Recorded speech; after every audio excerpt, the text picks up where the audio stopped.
श्रुतिस्मृतिपुराणानाम् आलयं करुणालयं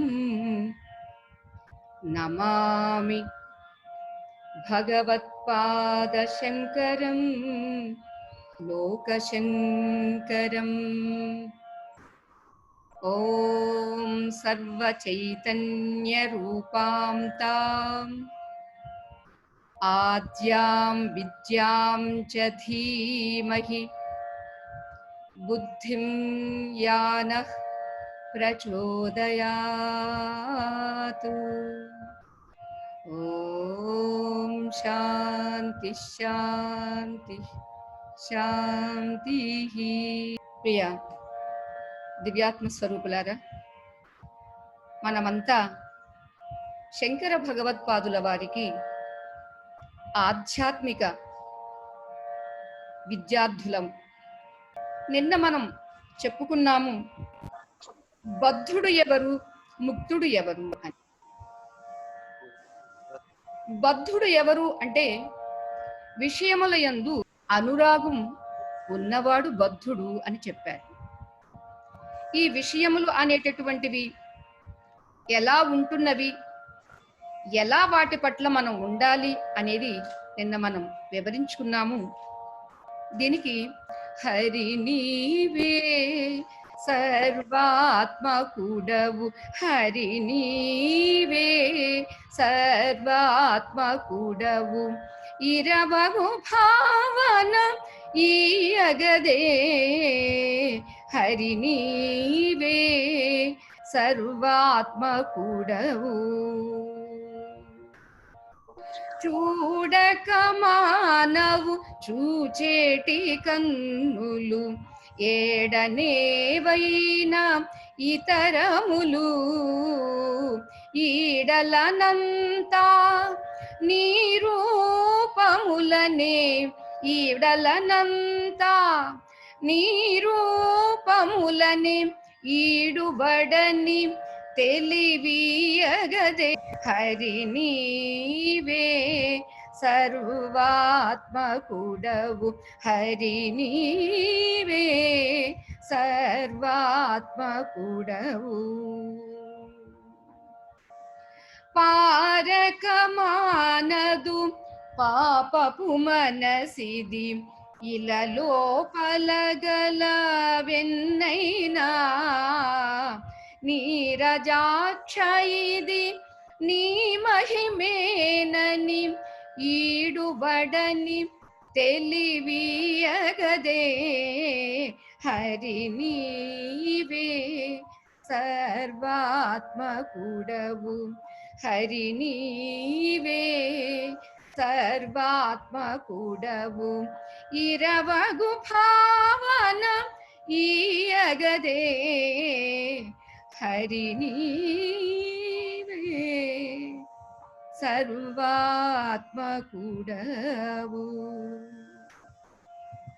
దీని అర్థాన్ని మనం గ్రహిస్తే, హరి నీవే సర్వాత్మకుడవు. ఎందుకంటే భూమి అంతా నీ పాదమైతే ఇక మధ్యలో స్వామి లేనిదెక్కడండి? గుర్తించినప్పుడు సర్వాత్మకంగా ఉన్నటువంటి భగవంతుని యొక్క పాద పద్మములు అనే నావలోనే మనం నిశ్చింతగా ఉన్నాము అనే విషయాన్ని మనం మర్చిపోకుండా ఉంటేనండి, మనం ఎక్కడికి వెళ్ళినా మళ్ళా తిరిగి అక్కడ ఆ విషయాన్ని గుర్తుంచుకోవాలి అనేది మనకి తెలుస్తుంది. ఎందుకంటే జ్ఞానేంద్రియములు, కర్మేంద్రియములు వాటి వాటి పనులు అవి చేస్తూనే ఉంటాయి. అయితే చేస్తున్నప్పుడు తెలియకుండా వాటి యందు అనురాగం ఆ కలిగేటప్పుడు మనం ఏం చెయ్యాలి అంటే, స్వామి ఈ చూడబడే చూపులన్నీ, ఈ దృశ్యమంతా నీ రూపమే, నీ కమనీయమైనటువంటి రూపమే. ఎందుకంటే బంగారం లేనిదే ఏ నగ లేదో, ఆఖరికి చిన్న ముక్కు పుడక కూడా లేదో, అలానే ఇక్కడ ఈ ప్రపంచంలో ఏ చిన్న బ్యాక్టీరియా, చిన్న క్రిమి కూడా నీవు లేనిదే లేదు అనే స్పృహ మనకి కలిగినప్పుడు ఏమనిపిస్తుందండి? అది కూడా హరి రూపమే. ఇక ఏదైనా ఇష్టమైనది తినాలని అనిపించింది, అది హరిప్రసాదంగా తీసుకోవడం. ఇక ఈ మనస్సు ఓ మాటి మాటికి ఇక్కడే ఉన్న దడాల్ని ఎక్కడికో వెళ్ళిపోతుంది, తటాల్ని ఎక్కడికో లేచిపోతుంటుంది. పారక మానది పాపపు మనసిది. ఈ పాపపు మనసు ఏమిటి? దానికి అలవాటు చంచలత్వం, ఎంతసేపు తిరుగుతూనే ఉంటుంది. మరి అప్పుడు మనం ఏమనుకోవాలి?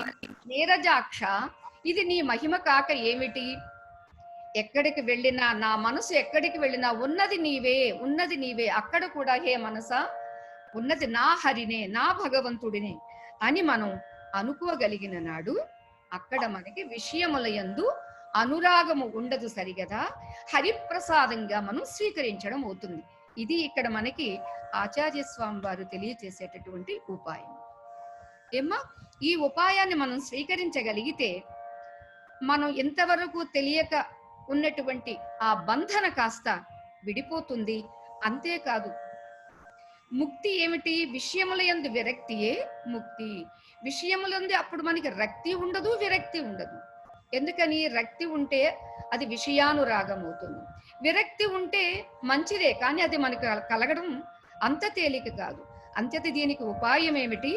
ఏ రీతిగా ప్రహ్లాద స్వామి విశ్వమందు కన్న విన్న అర్థములందు వస్తు దృష్టి చేసి వాంఛయుడడు అంటారు. ఈ విశ్వంలో ఏదేది కనిపిస్తుందో, ఎచ్చకించిత్ జగత్ సర్వం దృశ్యతే శ్రూయతే పివా అంతర్బహిష్ట తత్సర్వం వ్యాప్య నారాయణ స్థితః. ఎక్కడెక్కడ చూడండి, ఏ కించిత్ చూసినా అది అంతా నారాయణ రూపమే అని మనకి ఏ గుడికి వెళ్ళినా ఒకటే మంత్రపుష్పం అండి. ఎన్నిసార్లు మనం మంత్రపుష్పం విన్నా మన మనస్సు మాత్రం దాన్ని మననం చేసుకోదు. చేసుకోగలిగినాడు అదంతా ఆ విశ్వాత్మకుడే అనేది మనకి వస్తుందండి. అంచేత విషయముల యందు విరక్తి కలిగిన నాడు అతడు ఎక్కడున్నప్పటికీ కూడా, ఎవరు మన ఆచార్య స్వామి వారే తెలియచేస్తారు, యోగరతో వా భోగరతో వా సంగరతో వా సంగవిహీనః యస్య బ్రహ్మణి రమతే చిత్తం నందతి నందతి నందత్యేవా. అతడు ఒక యోగి కావచ్చు, లేదా ఒకడు ఒక భోగి కావచ్చు, అతడు ఒక సంఘంలో ఉండవచ్చు, సంఘహీనుడు కావచ్చు. ఎవ్వరైనప్పటికీ అతడి మనస్సు బ్రహ్మయందు రమిస్తూ ఉంటే, యస్య బ్రహ్మణి రమతే చిత్తం. ఈ చిత్తం ఉంది చూడండి, మనం ఎక్కడున్నా పర్వాలేదు, చిత్తం మాత్రం చిత్తచోరుని దగ్గర ఉంటే చాలు. చిత్తచోరుడికి మన చిత్తాన్ని సమర్పిస్తే చాలు. అంచేత నందతి నందతి నందత్యేవ. ఎవరు ఎక్కడ ఉన్నప్పటికీ అతడు ఆనందిస్తూనే ఉంటాడు. ఆయన ఆనందానికి ఎక్కడా మధ్యలో విరామం ఉండదు అని చెప్పారు. ఆ కోవకు చెందినటువంటి వారే మన పరమాచార్య స్వామి వారిగా చెప్పుకున్న, మన రమణ మహర్షిగా చెప్పుకున్న, భగవాన్ సత్య సాయిబాబాగా చెప్పుకున్న ఏ ఏ మహాత్ముల్ని చూడండి. ఆ మహాత్ముల్ని మనము కాస్త స్పృశించి మన అభిమానాన్ని విడిచిపెట్టి ఒక్కసారి దర్శిస్తే తప్ప వారి నిజ స్వరూప అనుభూతి మనకి తెలియదు. అంచేత ఇక్కడ కావా విముక్తి ముక్తిశ్చ కావా అంటే విషయే విరక్తి, విషయములలో ఉండే విరక్తియే విముక్తి అని చెప్పారండి. ఇక ఇవాళ మనం కొత్తగా చెప్పుకోబోయేటటువంటిది ఏమిటంటే, కోవాస్తి ఘోరో నరకః. ఘోరమైనటువంటి నరకం ఏమిటి అని ప్రశ్న. అసలు మనకి ఈ ప్రశ్న వస్తుందా? ఎప్పుడో చనిపోయిన తర్వాత కదా వచ్చేది నరకము. ఇప్పుడు మనకి ఏమన్నా నరకం కనిపిస్తుందా అంటే, ఒక్కొక్కసారి ఎవరో అనుభవిస్తుంటే కూడా బా ఈ నరకయాతన ఎవ్వరికీ వద్దండి, ఎంత నరకాన్ని అనుభవిస్తున్నాడండి పాపం ఆయన హాస్పిటల్లో అని మనం ఈ మాటలు అంటూ ఉంటాం. అసలు మరి అది నరకమా, లేక ఆచార్య స్వామి వారు ఏం చెప్పబోతున్నారు, ఇది నరకమా, అది మనం ఆలోచన చేద్దాం. స్వదేహ, ఘోరమైన నరకం ఏమిటట, మన దేహమే ఘోరమైన నరకము. ఇది మనం ఒప్పుకుంటామా? మన దేహము ఘోరమైన నరకము అని ఆచార్య స్వామి వారు చెప్పేస్తే మనం ఒప్పుకుంటామండి? ఒప్పుకోవడమా మానడం అనేది తర్వాత ఆలోచిద్దాము. ఇప్పుడు విచారణ చేద్దాం. ఏమిటి దేహం అంటే ఏముంది దీనిలో? ఒక మహానుభావుడు చెబుతాడు కదండి, 9 రంధ్రముల తోలు తిత్తియగాని కాంతి కలిగిన వజ్ర ఘటము కాదు. దీనికి ఎన్ని రంధ్రములండి? ఒక ఇంటికి 4-5 ద్వారాలు ఉంటాయి, అంతకు మించి ఉండవండి. కానీ మన ఈ ఇంటికి 9 ద్వారాలు ఉన్నాయండి. 9 ద్వారాలు ఉన్న ఈ ఇల్లు ఏమిటి, దేంతో కట్టబడింది అంటే పంచభూతాలతో కట్టబడింది. పోని పైన ఏమన్నా మంచి కవరింగ్ ఉందా, ఎవడన్నా కొట్టినా కూడా పోకుండా సిమెంట్ లాగా కాంక్రీట్ గా ఉంటుందా, స్ట్రాంగ్ గా ఉంటుందా అంటే ఆహాహా తోలు. అంతేకాదు, పోని ఇదేమన్నా కాంతి కలిగినటువంటి వజ్రాల ఘటమా, రత్నాల ఘటమా, ముత్యాల ఘటమా అంటే కుండ అలాంటిదా అంటే కానే కాదు. నిమిష నిమిషమునకు నీచులూరునే గాని పునుగు జవ్వాజీలు పుట్టబోవు. ప్రతి నిమిషానికి చెమట కంపు కొడుతుంది, నీచు వాసన వస్తుందే తప్ప దీని నుంచి సౌగంధమేమీ రావటం లేదే. నిజంగా సౌగంధమే వస్తే సబ్బులెందుకండి? నిజంగా సువాసనే వస్తే, అంచేత నిమిష నిమిషమునకు ఈ శరీరంతో చెమట వాసన వస్తుందే తప్ప ఉదయం స్నానం చేశాము, ఇప్పుడు ఇంకా చెయ్యలేదు, ఏం కంపు వస్తుందంటే చెమట కంపే వస్తుంది. ఇది అందరికీ తెలిసిందే. ఏదో ఒకరికి వస్తుంది మరొకరికి రాదు అని కాదు. ఎవరికైనా రాలేదు అంటే వారు సిద్ధ పురుషులు. నా అనుభవం నేను తెలియచేస్తున్నానండి చాలా సగర్వంగా. దేవుడమ్మ గారు, మా చిన్నప్పుడు గురువు గారు, దేవుడమ్మ గారు 3 నెలలు 6 నెలలు కూడా స్నానం లేకుండా, బ్రష్ చేసుకోకుండా కూడా ఉండేవారండి.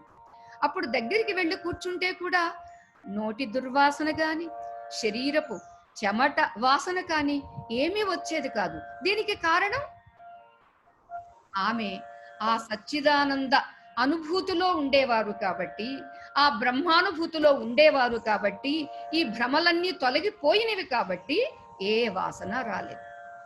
మరి మనం కూడా ఆచార్య స్వామి వారి అనుగ్రహంతో, ఆయా పెద్దలందరి కృపతో, మనం చేసేటటువంటి కృషితో మనం కూడా ఆ స్వరూపమే అని గుర్తించిన నాడు ఈ శరీరం నుండి కారేటటువంటి ఆ నీచులు కాస్త ఆగిపోవచ్చు కదా. అప్పుడు మాత్రమే ఆగిపోయే అవకాశం ఉంటుంది. అంతేకాదు, పునుగు జవ్వాజీలు పుట్టబోవు. శరీరం నుంచి నిమిష నిమిషమునికి నీచులూరేటటువంటి ఈ శరీరంలో సౌగంధాలేమి పుట్టబోవటం లేదు. ఇంకా చెబుదామా అంటే మలమూత్ర దుర్గంధ మాంస రక్తమే గాని ఘన సువాసనల తనువు కాదు. ఇక శరీరంలో మనం ఎంతో చక్కగా పంచభక్ష్య పరమాన్నాలు తయారు చేసుకుని తింటామండి. తీరా మన శరీరంలోకి వెళ్ళేసరికి ఏమవుతున్నాయండి? అవి మల మూత్ర పదార్థాలుగా తయారైపోతున్నది. ఒక గృహిణి ఇంటికి ఒక సాధువు గారు వెళ్ళారండి. అయ్యా భిక్ష చెద్రయ్యని రండి అన్నారు. అంటే సరేనమ్మా అన్నారు. భిక్ష పెడుతూ ఉన్నారు. దానిలో ఆవిడ ఊరగాయ వడ్డిస్తూ ఉన్నారు. అమ్మ ఏమిటది అని అడిగారు. అయ్యా ఇది ఊరగాయ అన్నారు. అదా పైదేమిటి అని అడిగారు. దీన్ని జాడి అంటారు అన్నారు. అంటే ఏమిటి జాడి అంటే ఏమిటి అని అడిగారు వచ్చినటువంటి ఆ సాధువు. ఆ తల్లి చెప్పింది, ఊరగాయ పచ్చడి ఈ జాడీలో పెడితే సంవత్సర కాలం నిల్వ ఉంటుందండి, అంచేత దీనిలో పెట్టి ఉంచుతాము, మనం ఎప్పుడు వాడుకున్నా మళ్ళా సంవత్సరం వరకు పాడవ్వదండి అని అన్నది ఆ తల్లి. దానికి ఆ సాధువు గారు ఏమన్నారో తెలుసా? అమ్మా, నా శరీరం కన్నా ఈ జాడీయే చాలా గొప్పది కదమ్మా. వారి శరీరమైనా మన అందరి శరీరం కూడాను అంతే. అంటే జాడీకి ఉండేటటువంటి పవిత్రత కూడా మన శరీరానికి లేదు. ఈ రోజు వేసుకున్నటువంటి ఆహారము మరలా అది ఫిల్టర్ చెయ్యబడి మరలా అక్కర్లేని వేస్టేజ్ గా ఉన్నప్పుడు అది విడిచి పెడితేనే తప్ప ఈ శరీరం మరలా ఆరోగ్యంగా ఉండలేదు, మరలా దుర్గంధాన్ని విడిచిపెట్టకుండా ఉండలేదు. అంచేత అటువంటి ఈ దేహము కన్నా ఘోరమైన నరకం ఏముంది తెలియచేస్తున్నారండి. ఘన సువాసనల తనువు కాదు, ఏవేవో సువాసనలు వచ్చేటటువంటి శరీరం ఇది కానే కాదు. నీచమౌ ఇది వట్టి నీటి బుగ్గయే కాని కలకాలమిలలోన నిలిచిపోదు. ఏమిటిది అంటే ఏమో ఎప్పుడు ఏ క్షణాన రాలిపోతుందో. నీటి బుగ్గ నీచంగా ఉంటుంది, నీటి బుగ్గలా ఎప్పుడు జారిపోతుందో తెలియదు. దీనికి ఎప్పుడు కలకాలము అనే శాశ్వతత్వమే లేనే లేదు. హృదయమా నిన్ను రక్షింపతుదకు నీదు కన్న తండ్రి గతి కాక కలరెక్కురులు. నిన్ను కన్న తండ్రి, నిన్ను నీ విశ్వాన్ని కన్నటువంటి తండ్రి ఎవడో అతడు తప్ప నిన్ను రక్షించడానికి ఎవరు ఉన్నారు? రక్షింపు మనుచు రక్షకులు లేని వారల రక్షించదమనుచు స్వామి రక్షకుడై ఉండన్ రక్షింపు మనుచునరుల అక్షము ప్రార్థింపనేల భక్తులకు అని భాగవతంలో వస్తుందండి. రక్షణ లేదు అని ఎవరు అనుకుంటారు? నాకు ఒక నాథుడు ఉన్నాడు, జగన్నాథుడు ఉన్నాడు, భగవంతుడు ఉన్నాడు అని తెలుసుకోలేని వాళ్ళు అనుకుంటారే తప్ప తెలుసుకున్న వాళ్ళు అనరండి. ఇది బయటకు అనొచ్చు, నాథా నీవు నా భర్తవి, లేదా పిల్లలు మీరే మాకు దిక్కు అని పైకి అనవచ్చు. కానీ లోపల ఉండేది ఏమిటి, లోపల అనుకోవలసింది ఎవరిని అనేది మనం ఆలోచిస్తే వాస్తవంగా సత్యమేమిటి? భగవంతుడు ఒక్కడే, అతడొక్కడే మనల్ని రక్షించదగినటువంటి వాడు. ఇక దేహీ నిత్యమవధ్యోయం దేహే సర్వస్య భారత. ఇక్కడండి ఇంత ఘోరమైనటువంటి నరకానికి హేతువైనటువంటి ఈ దేహము మరొక దానికి ఉపయోగపడుతుంది. దేనికో తెలుసా? దేహి ఎవడో ఉన్నాడు. ఇల్లు మనం చూసామంటే ఇంట్లో ఎవరో ఉండాలి కదండి. ఇల్లు కట్టినవాడు ఉండాలి, ఇంట్లో ఉన్నవాడు అయి ఉండాలి.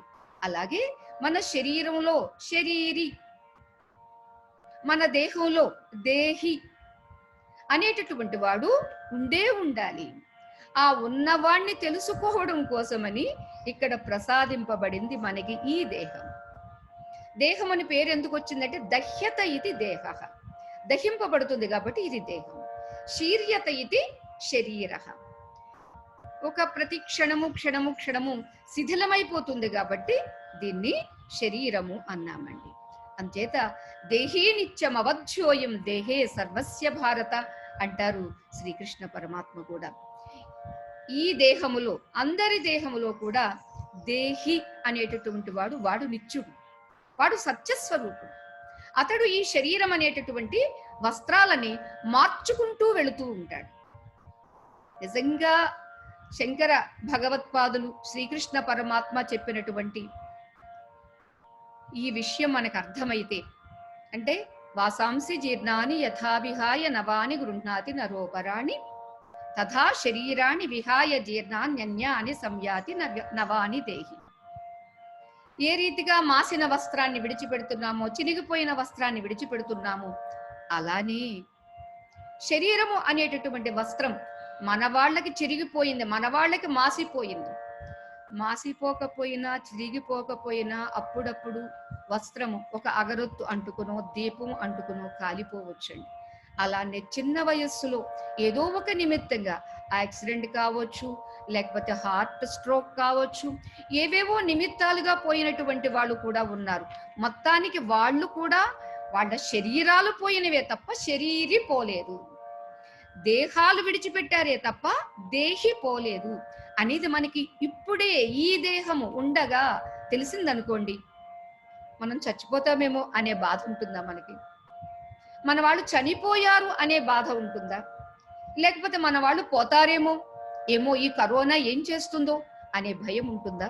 ఉండదు. భయం లేకుండా జాగ్రత్తలు తీసుకుంటాము. మనం చేయాల్సినటువంటి కర్తవ్యాన్ని మనం నిర్వర్తిస్తాము. అది చెబుతున్నారన్నమాట. ఇక్కడ మరొక ప్రశ్న, అంటే స్వదేహ అనేది ఒప్పుకోవచ్చు కదా మనం. ఘోరమైన నరకం ఏమిటి అంటే మన దేహమే ఘోరమైన నరకము.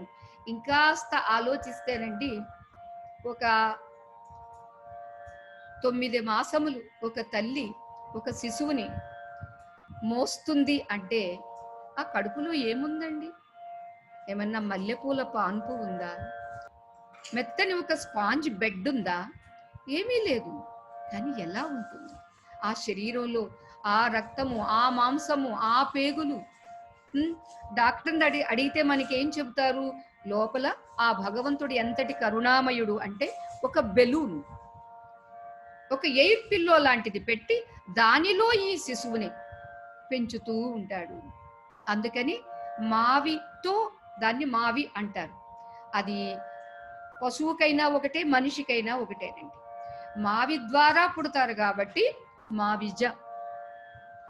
అంచేత దానిలో ఉండి పెంచబడుతూ ఉన్నాడు కాబట్టి తల్లి ఇష్టమని ఇంత ఆవకాయ పచ్చడి తింటే వాడి ఒళ్ళు మండడం, అలాగే అంత పల్చని దానిలో ఉంటే కూడా పురుగు లోపలికి వెళ్లకుండా బయటే తిరుగుతూ ఉంటే మరి వాడికి బాధ అనిపించదా? అందుకనే తల్లి గర్భంలో ఉండగా పరీక్షిత్తుకి అశ్వత్థామ బ్రహ్మాస్త్రం వేస్తే, అరేరే ఈ వేడిని నేను తట్టుకోలేకపోతున్నాను, మా అమ్మ అనాథ అనుకుంటుంది, నన్ను కాపాడేటటువంటి వాడు ఎవడూ లేడా అని ఆ శిశువు కూడా అప్పుడు ప్రార్థించాడండి. అందుచేత మనం గర్భనరకం దాటి వచ్చేసాం కాబట్టి ఇప్పుడు మనకి తెలియడం లేదండి. ఆ గర్భ నరకంలో ఉన్నప్పుడు ప్రతి ప్రాణి మనం ప్రామిస్ చేస్తామట. భూమి మీద పడిన వెంటనే, హే భగవన్, నిన్నే కొలుస్తా, నిన్నే తలుస్తా, నేనెప్పుడూ కూడా పొరపాట్లు చెయ్యను, పాప కృత్యాలు చెయ్యను అని వాగ్దానాలు చేస్తామట. వచ్చిన తర్వాత మనం ఏడవకుండా వస్తే అక్కడ ఉన్న వాళ్ళందరూ ఏడుస్తారు, ఏడిపిస్తారు. తీరా ఏడవడం మొదలు పెడితే జీవితం అంతా ఏడవడమే అవుతుంది. అంచేత భగవంతుడికి చేసినటువంటి వాగ్దానాన్ని మనం మర్చిపోయి మరలా బ్రతికేస్తూ ఉన్నాము. ఏదో ఒక రోజు, ఏదో ఒక జన్మలో మరలా వివేకము, విజ్ఞానం కలిగినప్పుడు మరలా దాన్నన్నిటినీ మనం గుర్తు తెచ్చుకుంటాము. అంచేత గర్భ నరకము, ఇక స్వదేహమే మహాఘోరమైనటువంటి నరకము అని చెప్పారు ఆచార్య స్వామి వారు. దీన్ని మనం యాక్సెప్ట్ చేయాల్సిందే. అయితే ఈ ఘోరమైన నరకానికి హేతువైనటువంటి ఈ దేహాన్ని మనం సాధనంగా మలుచుకున్నామనుకోండి. ఎందుకంటే ఈ సాధనం ఉండగానే దేహి ఎవరో, ఆత్మ ఎవరో, పరమాత్మ ఎవరో మనం తెలుసుకోవడానికి వీలుంటుంది. పరికరం లేదనుకోండి, వాళ్ళ సెల్ ఫోన్ ఉంటే మనం ఆన్లైన్లో పాఠాలు చెప్పుకుంటున్నాము. అదే లేదనుకోండి ఎలా? అంచేది ఇక్కడ కూడా మన శరీరం అనేటటువంటిది ఒక పరికరం. పరికరాన్ని పరికరంగా వాడుకుంటే పర్వాలేదు, అది ఒక భోగ వస్తువుగా, భోగాన్ని అనుభవించడానికి ఒక సాధనంగా తీసుకోకూడదు అనేది ఇక్కడ మనం గ్రహించాలి. ఇక ఆ తరువాతి ప్రశ్న, స్వర్గపదం కిమస్తి? స్వర్గపదము అనేటటువంటిది ఏమైనా ఉందా, అదేమిటి అని అడుగుతున్నారండి. దానికి తృష్ణాక్షయ, తృష్ణ లేకపోవడమే స్వర్గపదము అన్నారు. మరి అసలు తృష్ణ అంటే ఏమిటి అంటే ఇది ఒక పెద్ద తెలియనటువంటి మహామాయ అండి. ఆశ, దురాశ. ఆశ ఉండడం తప్పు లేదండి, దురాశ మరీ ఘోరమండి. ఆ దురాశనే దాన్ని తృష్ణ. ఎంత అనుభవించినా తృప్తి ఉండదు, ఇంకా ఇంకా ఇంకా. అందుకని ఆచార్య స్వామి వారు మూఢ జహీహి ధనాగమ తృష్ణాం కురు సద్బుద్ధిం మనసి వితృష్ణాం యల్లభసే నిజ కర్మోపాతం విత్తం తేన వినోదయ చిత్తం భజ గోవిందం భజ గోవిందం గోవిందం భజ మూఢమతే అన్నారు. అంచేత ధన ఆగమ తృష్ణం. ఏం చేస్తే డబ్బులు వస్తాయి, ఇలా చేస్తే డబ్బులు వస్తాయా, అలా చేస్తే డబ్బులు వస్తాయా, మన తెలివితేటలు ఎలా ఉపయోగిస్తే వస్తాయా అనేటటువంటిది తృష్ణ. ఈ తృష్ణ ఒక్కొక్కరికి ఒక్కొక్క రీతిగా ఉంటుందండి. ఇది ఎలా ఉంటుందంటే, ఒక ఆయన, ఏమిటి నీవు అంత దిగులుగా ఉన్నావు, మొన్ననే ఎవరో మీ తాతగారు పోయారట, నీకు చాలా ఒక 25 ఎకరాలు కలిసి వచ్చిందట కదా అని అన్నాడండి. ఆ తాతగారు పోయారు, 25 ఎకరాలు కలిసి వచ్చింది, కానీ ఇంకా మా బాబాయ్ రెడీగా ఉన్నాడు, పాజిటివ్ లో ఉన్నాడు, కరోనా 2-3 రోజుల్లో అంటున్నారు డాక్టర్లు. ఆయన ఎప్పుడు పోతాడా అని చూస్తున్నాను, ఎందుకంటే ఆయన ద్వారా కూడా నాకు ఒక 10 ఎకరాలు వస్తుంది అంటాడండి. అంతే తప్ప తాతగారు పోయారు, బాబాయ్ పోవడానికి సిద్ధంగా ఉన్నాడు, నేను కూడా పోతానేమో అనే ఆలోచన లేకుండా ఆశతో దురాశతో ఉంటాడు. అదే తృష్ణ. అటువంటి తృష్ణ ఎప్పుడైతే విడిచిపెడతారో, ఇవన్నీనండి మనం ప్రయత్నంతో సాధించాల్సిందే తప్ప ఏ గురువు ఇలా అని ఏది ఇచ్చేరండి, మెరాకిల్స్ చెయ్యరండి. అంచేత శ్రీకృష్ణ పరమాత్మ అర్జునుణ్ణి కూడా ఉద్ధరేదాత్మనాత్మానం నాత్మానం అవసాదయే, నిన్ను నీవే ఉద్ధరించుకోవాలి, మరి ఒకరు ఎవ్వరూ ఉద్ధరించరు అర్జున అన్నారు. అది మనకు కూడా వర్తిస్తుంది కదా.